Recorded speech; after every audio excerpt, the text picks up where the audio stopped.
السلام علیکم ورحمۃ اللہ وبرکاتہ۔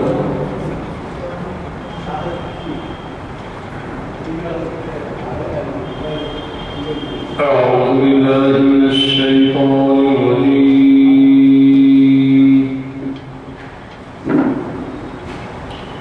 بسم الله الرحمن الرحيم۔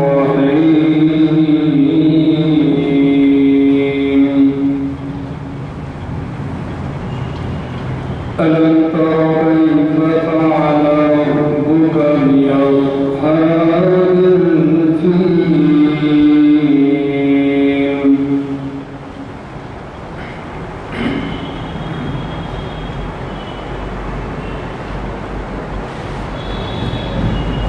بسم الله الرحمن الرحيم۔ ألم تر كيف فعل ربك بأصحاب الفيل؟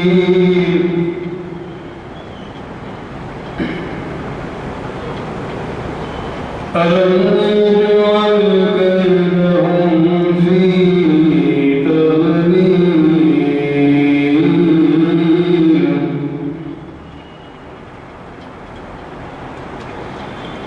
وأرسل عليهم طيرا أبابيل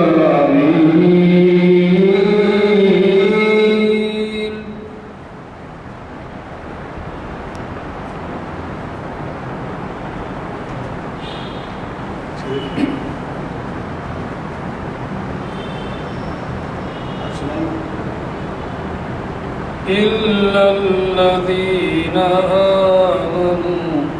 آپ سناتے رہیے، آیا نہیں آیا کوئی بات نہیں، ٹائم نہیں۔ ألم يجعل كيدهم في تضليل وأرسل عليهم طيرا أبابيل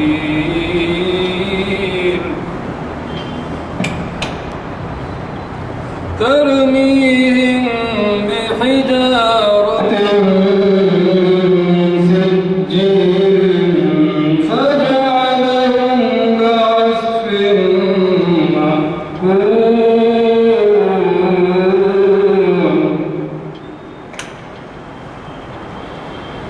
ألم يجعل كيدهم في تضليل وأرسل عليهم طيرا أبابيل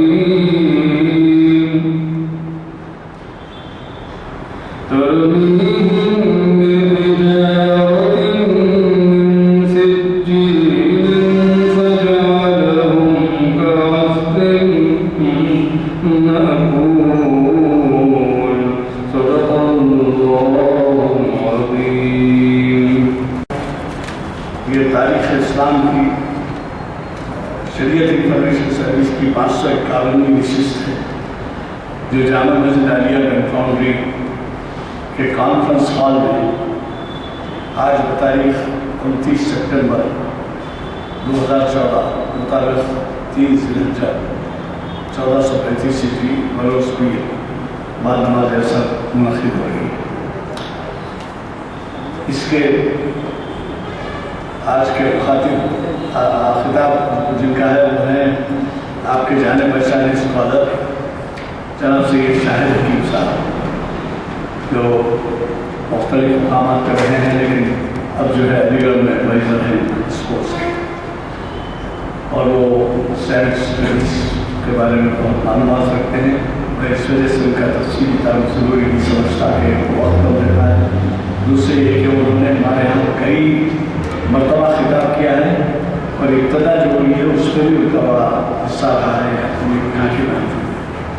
تو آج انہوں نے ہمیں عنوان بڑا ہی اہم دیا ہے۔ جیسے کہ آپ واقف ہیں، ہم ہمیشہ ایسے عنوان کی خواہش کرتے ہیں جو پس پردہ کچھ حالات سے تعلق رکھتا ہے اور وہ خود بھی اس کا خیال رکھتے ہیں۔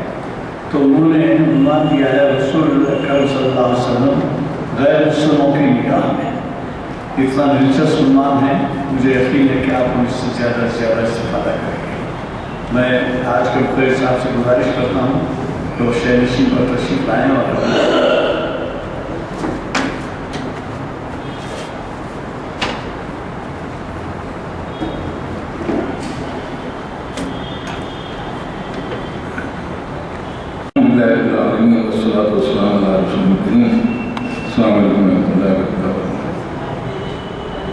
بیشتر اس کے کہ میں عنوان کی طرف ہوں کہ رسول اکرم صلی اللہ علیہ وسلم کے بارے میں غیر مسلم اکابر کیا کہتے ہیں.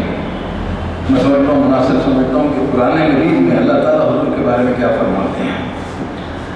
اس کی ابتدا میں ایک آیت سے کروں گا جو 3 سورتوں میں آئیں گے، سورہ توبہ، سورہ فتح اور سورہ صف.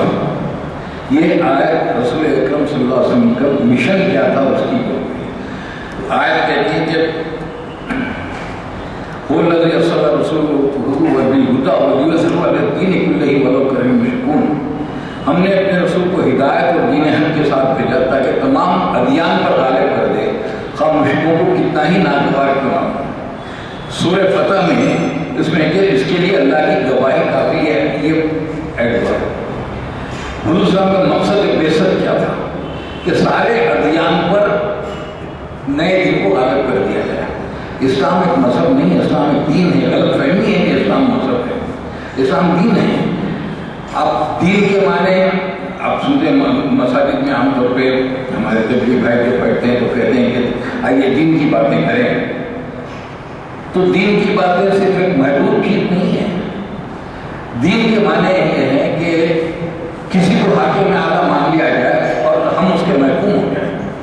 حاکم اعلیٰ اللہ تعالیٰ احکم الحاکمین، ہم اس کے سارے محکوم ہیں. اس کے معنی یہ کہ ہماری زندگی کا ایک ایک لمحہ اپنے حاکم کے حکم کے مطابق گزارا جائے. یہی نہیں کہ مسجدوں میں ہم تو اس کی بات مانیے، مسجد کے باہر نظام ہمارا دوسرا ہے. تو لہٰذا جتنے اس سے پہلے بھی ادیان آ چکے ہیں، دین آ چکے ہیں، لیکن شریعت صرف 2 قوموں کو ملی، ایک بڑی موسیٰ کی قوم کو اور ایک حضور صلی اللہ علیہ وسلم. شریعت کسی کو نہیں ملی. عیسیٰ علیہ السلام کو شریعت نہیں ملی. انہوں نے کہا کہ میں تو جو ہے بنی اسرائیل کی بھٹکیوں بھیڑیوں کو سیدھا کرنے کے لیے آیا. تورات کے احکام نافذ رہے، آپ کو شریعت نہیں ملی. شریعت نہیں حضرت موسیٰ علیہ السلام کی قوم، ان کو ہٹا کے پھر ہماری قوم کو شریعت بتا فرمایا بتا رہے ہیں. تو مقصد یہ تھا کہ تمام نظام دین ایک ایسا نظام ہے جس میں ہر کو انصاف ملے. انصاف پر مبنی نظام کا نام دین ہے. اس میں عبادات بھی ہیں، معاملات بھی ہیں، معاشیات بھی ہے، ضروریات بھی ہیں. ہر ایک شعبہ اس میں کور ہے. چنانچہ جو لوگ قرآن کا ترجمے سے مطالعہ کرتے ہیں اس میں دیکھیں کہ ہر زندگی کے انسان کی زندگی کے ساتھ جتنی باتیں وابستہ ہیں اس میں ان کا اشارہ قرآن میں ضرور ملے گا. خواہ سائنس ہی کیوں ہو. امریکہ کی بہت بڑی میڈیالوجسٹ جو حمد وغیرہ کے بارے میں بات کرتے ہیں، سب سے بڑے جب اس نے اللہ اور مسئلہ پڑھا تو اس نے کہا کہ یہ کتاب جو ہے خود انسان کی کتاب ہو ہی نہیں سکتی. 1500 سال پہلے کیسے پتا تھا کہ اللہ کیا ہے، مسئلہ کیا ہے، ساری چیزیں کیسے پتا کرتے ہیں کہ یہ کتاب انسانی کتاب ہے ہی نہیں ہے، تو کچھ اور چیز ہے. علامہ اقبال نے کہا کہ یہ کتابیں نہیں چیز ہے دیگر، یہ کتاب نہیں ہے بلکہ کوئی اور چیز ہے. تو دین ہم محدود کر دیے. اليوم اکملت لکم دینکم، آج ہم نے تمہارے لیے دین مکمل کر دیا اور اسلام کو بھی تمہارے لیے دین چن لیا. مالک یوم الدین، دین کے دن کا مالک، یعنی انصاف کے دن کا مالک. اللہ کے نزدیک دین صرف اسلام ہے.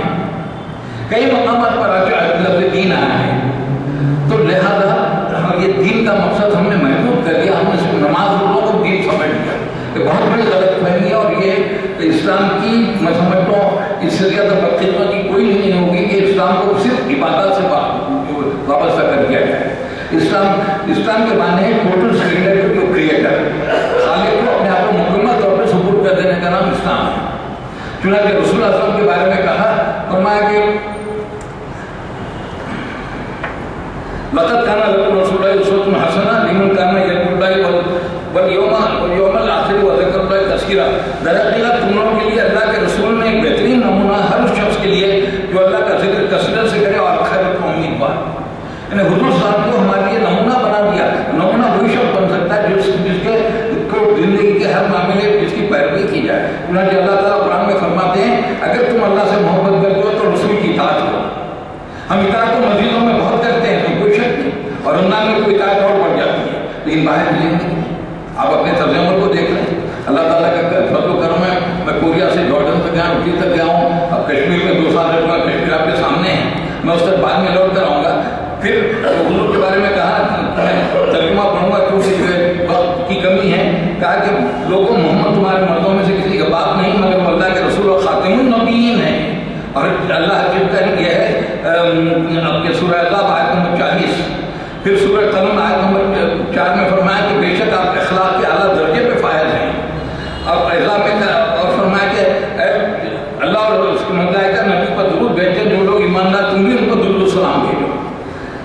پھر آپ کا کہا سورہ انبیاء آیت نمبر 106 میں فرمایا کہ محمد صلی اللہ علیہ وسلم ہم نے آپ کو سارے عالموں کے لیے رحمت بنا کے بھیجا، صرف مسلمانوں کے لیے نہیں، صرف مسلمانوں کے لیے نہیں، سارے. اور کہیں آپ کو انسانوں کا محسن کہا، کہیں آپ کو ساری جاندار مخلوقات کے لیے رحمت کہا، کہیں خبردار کرنے والا کہا، کہیں جو صادق کہا، کہیں امین کہا. 200 سے زیادہ مرتبہ حضور صلی اللہ علیہ وسلم کا ڈائریکٹ قرآن میں اس طرح کا ذکر ہے. 200 میں کہوں کہ میں جب گن رہا تھا تو میں دیکھا 200 سے زیادہ مرتبہ آپ کا جو ہے اس میں ذکر ہے. اور پھر آپ دیکھیے آپ کا عالم یہ تھا کہ جب آپ کا آخر وقت تھا تو آپ کو فکر تھی کہ میری امت، پھر اس کا کیا عورتوں کا خیال، کیا غلاموں کا خیال. آپ کا آخری وقت ہے، اس وقت بھی امت کی فکر ہے، اور امت کا طرز عمل اپنے رسول کے ساتھ کیا ہے اس کی طرف بعد میں آئیں گے. پھر اس کے بعد کہا کہ کسی سورہ احزاب کی آیت نمبر 36 ہے، کسی مومن مرد اور کسی مومن عورت کی حق نہیں کہ جب اللہ اور اس کا رسول کسی معاملے کا فیصلہ کر دے تو پھر اسے اپنے اس معاملے میں خود فیصلہ کرنے کا کوئی اختیار نہیں ہے. جب آپ کے معاملات کے لیے قرآن و حدیث کا آ گیا حکم کھلا سری، آپ کو کوئی نہیں، آپ کے پاس حکم نہیں کہ آپ جائیں عدالت عالیہ. اس لیے شریعت کوڈ بنے، لیکن ہم میں سے کون جاتا ہے؟ سب بھاگتے ہیں عدالتوں کو، یہاں تک کہ اللہ معاف کرے مسجدوں میں جھگڑے بھی غیر مسلم طے کرنا ہے. جبکہ قرآن کہہ رہا ہے کہ جب اللہ اور رسول کا حکم ہے تو تم اپنا فیصلہ نہیں کر سکتے. اور پھر میں علامہ اقبال کا یہ نہیں بلکہ کچھ لوگوں کا یہ کہوں کہ آپ کو حضرت حسان بن ثابت نے کہا کہ I have not praised Muhammad with my words, rather my words are praiseworthy because of him. میں نے حضور صلی اللہ علیہ وسلم کی تعریف نہیں کی ہے، بلکہ میں حضور کا ذکر کرنے سے میرے الفاظ کی تعریف ہوئی ہے. یہ کتنی بڑی بات ہے. دیکھیے پھر ایک عربی پوئٹ کہتا ہے کہ if your blessed foot had not honored the earth, ablution with soil would not purify man. اگر آپ کے قدم اس زمین پہ نہیں پڑتے تو آپ کے تیمم سے آپ پاک نہیں ہوتے. یہ تو حضور کے قدموں کا جو ہے کی وجہ ہے کہ ہم تیمم کرتے تو ہم پاک ہو جاتے ہیں. پھر ایک کہا کہ whatever the world owes is a gift from him. All people and every individual is indebted to him.